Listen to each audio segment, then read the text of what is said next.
Docker को समझने से पहले हमें ये समझना पड़ेगा कि डॉकर की रिक्वायरमेंट है क्या और हमें वो क्यों चाहिए।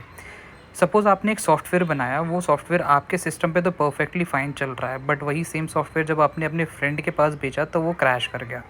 रीज़न कुछ भी हो सकता है कि शायद उस सॉफ्टवेयर को चलने के लिए जो चीज़ें चाहिए थी वो आपके फ्रेंड ने इंस्टॉल नहीं करी, और आपके सिस्टम पे वो पहले से इंस्टॉल्ड थी, तो वो सॉफ्टवेयर आपके पास सही चल रहा था।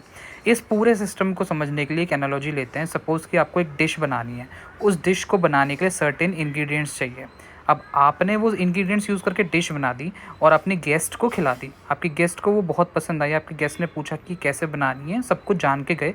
घर जाते ही उन्होंने वो ट्राई करी, बट सेम टेस्ट नहीं आया। रीज़न कुछ भी हो सकता है, शायद उन्होंने कुछ मिस कर दिया डालना, या फिर उन्होंने कुछ एक्स्ट्रा डाल दिया। अगर मैं बोलूँ कि ये सारी चीज़ें अगर आप एक कुकर में बंद करके उस कुकर को एग्जैक्टली बंद करके अपने गेस्ट के पास पहुंचा दो और बोलो सिर्फ इसको गर्म कर दो और आपकी डिश रेडी हो जाएगी, तो एग्जैक्टली सेम टेस्ट आ जाएगा। सिमिलरली अगर आपका सॉफ्टवेयर आपके सिस्टम पे सही चल रहा है और उसको चलने के लिए जो भी चीज़ें चाहिए, अब वो सारी चीज़ें एक कुकर में डाल के सॉफ्टवेयर के साथ बंद करके अपने फ्रेंड के घर भिजवा दो, तो सेम चीज़ जो आपके यहाँ चल रही थी वही उसके वहाँ भी चल जाएगी, राइट। इस कुकर को ही हम डॉकर कंटेनर कहते हैं।